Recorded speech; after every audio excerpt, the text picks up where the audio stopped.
welcome back to another book review. I read The Last Letter from Your Lover by Jojo Mars. I know a lot of movies from this author, but this is the first. Actually, I've never seen any of the movies.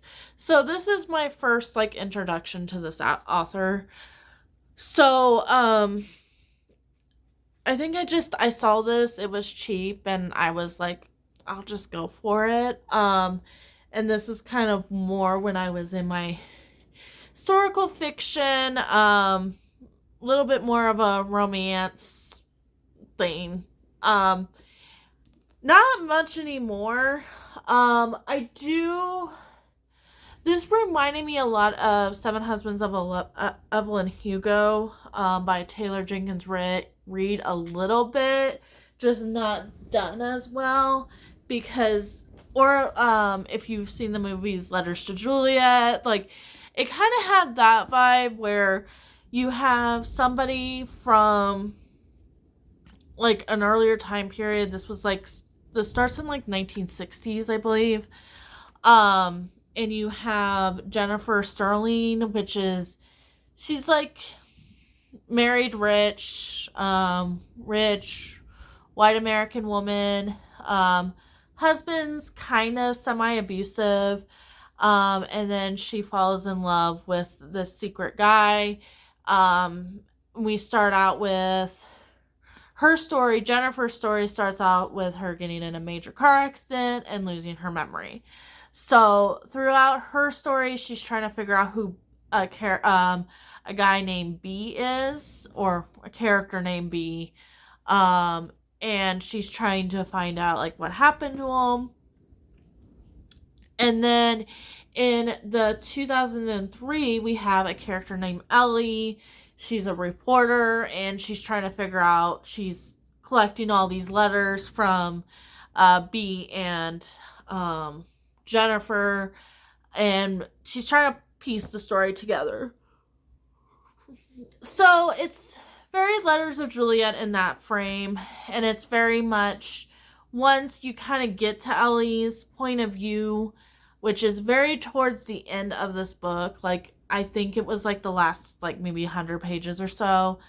Then you got the reporter side of things. I was okay with this. This was okay to me. I would have liked to see a little bit more of Ellie's point of view. I really liked her character a little bit better than Jennifer's. And Ellie has like the healthy relationship and stuff. Jennifer always seems like she's just trying to escape. She's like still trying to be a proper 1960s housewife and have kids and stuff like that. Especially once she starts gaining her memories back and stuff. And everything. But yeah, it's very automatic, like her husband's abusive and then you want her to run away. Where I think what would have been better is if the guy that she was with was halfway decent.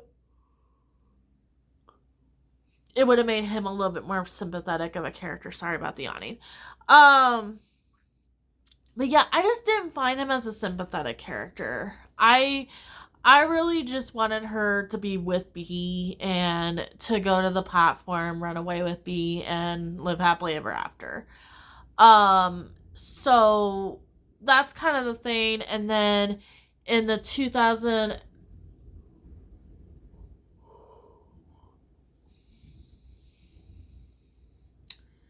in 2003, it's Ellie trying to piece their story, figuring out the ending, and she finally actually does meet up with both of them, and it does conclude with like a happily kind of after type of thing, but I don't know. It's just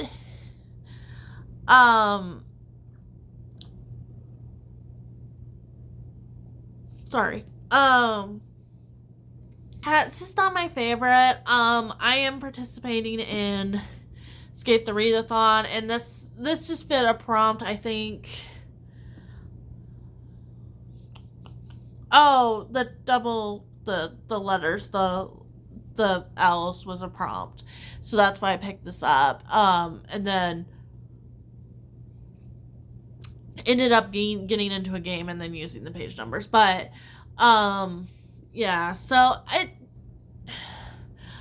I haven't seen the movie. I'm thinking about maybe watching the movie, seeing if I like the movie better.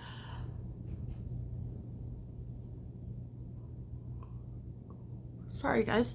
And seeing if there is more Ellie. I would have liked this to be a little bit more back and forth. I kind of felt like I needed to find out about Ellie sooner. Like, I needed some 2003 to get us going, and not just, okay, here is the whole Jennifer story and then we get Ellie. Like, I don't think I had enough time with Ellie in this book to really get attached to her character too much. And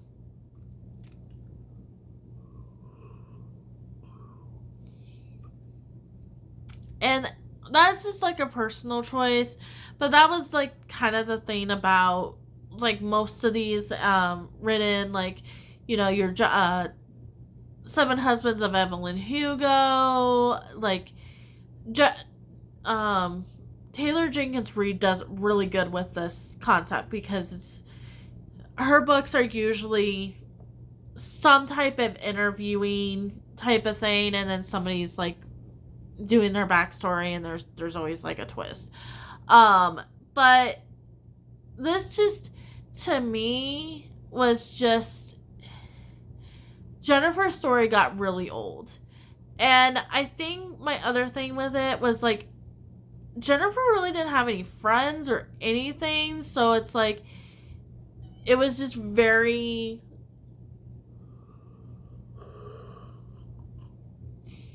sorry guys, very much by herself, and then you had to deal with her husband. It just wasn't like a comfy environment to have to read about. Usually a lot of these like 50, 60 books, like, there is kind of like this uncomfy feeling, especially when you're looking at their marriages and stuff. And she wrote that really, really well. Like, I think the marriage dynamic of always wanting to escape and stuff is kind of like a theme that I've noticed within these books.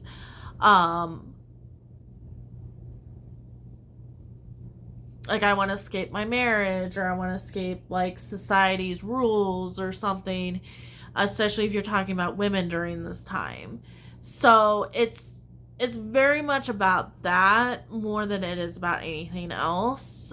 And B is kind of like a symbol of that. B is like, you know, if I can get with B, like, I'll be able to be happy and stuff, and not have to be with society's norms and stuff like that.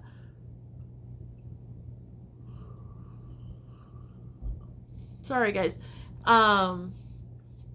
But when it came to just, like, if we're talking about symbolism, yes, like, B could be the symbolism of her freedom and her escape of her husband and stuff like that. And I think some of it too was, if you do not like memory, like loss of memory stories, even if it's like short-term memory loss because of a traumatic injury like she has, probably not gonna like this book, because it's pretty much that. I think we get to like 1965 and she's kind of more established.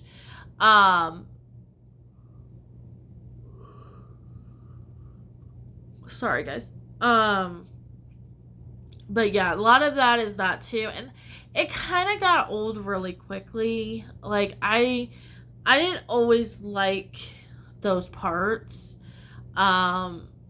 She does get over, like, really, like, in the grand scheme of things, like 5 years, which, I mean, we're jumping 5 years. You know, she probably got better a lot sooner than that. But it's like she does know who her husband is and stuff like that. So it's not like one of those stories. It's more of like she forgot who B was. So that's like the main thing that she forgets.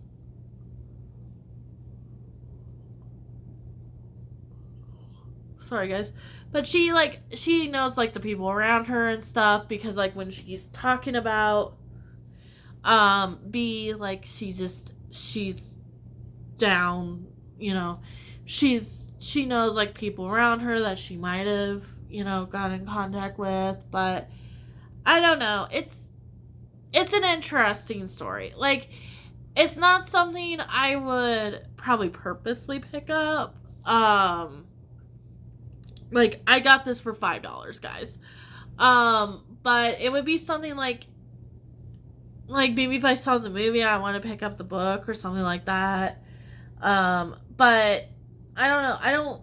I'm really hoping, like, I watched this movie and it really has more of the reporter side than hers, because I couldn't do it, guys. I couldn't. But anyways, I would give this like a 2.53 star. It was okay. It was a time. I read it and then I'm moving on. At least I finished it. I was thinking about DNFing, but then I was like, ooh, Escape the Readathon, which I would have DNF'd. But anyways, I want to see in another video coming real soon. I don't know what this month is going to bring. I feel like I'm going to be mood reading a lot, which I don't usually do. But I'm just trying to pull as many things as I can to help my team out for Escape the Readathon. I'm on Team Podcast. If you're interested, I can link a little video explaining it. But basically, you're on a team. You're trying to escape like this cruise. And yeah, so it seems like it's a lot of fun. But yeah, I'll link it.